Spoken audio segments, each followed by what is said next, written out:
तू ही रे माझा मितवा या मालिकेत खूपच भयानक असं सत्य समोर आलेलं असतं. सुप्रिया आणि संजय अर्णवच्या घरी आलेले असतात. ते चौघंही बोलत असताना सुप्रिया आता सांगून देते अर्णवला की संजयजींचा अपघातामागे सुद्धा ह्या राजेशचाच हात आहे. तेव्हा आता अर्णवला धक्काच बसतो आणि त्याला कुठेतरी जाणवतं की मी ज्यांना चुकीचं समजतोय त्यांच्यावर सुद्धा ह्या राकेशने किती म्हणजे भयानक गोष्टी घडवलेल्या आहेत. त्यामुळे आता अर्णव आणि ईश्वरी बोलत असतात की हे बघा, अपघाताचं कारण आणि अपघाताचा खरा आरोपी या दोन गोष्टी आत्ता आम्हाला पुराव्यासकट दाखवणं खूप म्हणजे मुश्किल आहे. कारण ह्या राकेशने आता नाटक करायला सुरुवात केली की त्याची स्मृती गेली आहे. जोपर्यंत त्याला काही आठवत नाही तोपर्यंत आम्हाला काही बोलता येणार नाही. तर हा राकेश रूममध्ये असतो. बाळ रडतंय. तो बाळाला घेऊन बाहेर जाताना अर्णव आणि ईश्वरी बघतात आणि त्यांना मोठा धक्काच बसतो की आता हा राकेश त्या बाळाच्या सुद्धा मागे लागलाय की काय.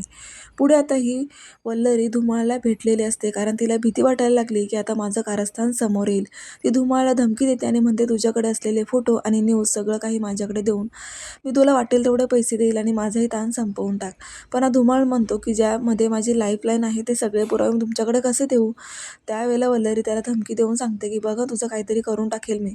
तो म्हणतो की मी तुमच्या धमक्यांना घाबरणार नाही. तुमच्यापेक्षा तो अर्णव प्रायव्हेट डिटेक्टिव्ह लावून माझा शोध घेत असेल आणि मला कधी तो संपवेल. त्यापेक्षा मला मला आता सिक्युअर राहावं लागेल.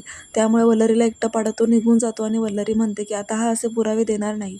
मला आता असं काहीतरी करावं लागेल की मी याला म्हणजे कोणत्याही थराला जाऊ शकते आणि पुरावा मिळवेल. तेव्हा आता ह्या वल्लरीच्या मनात वेगळाच डाव आलेला आहे आणि तिने आता धुमाळला मारण्याचा सुद्धा निर्णय केलेला आहे.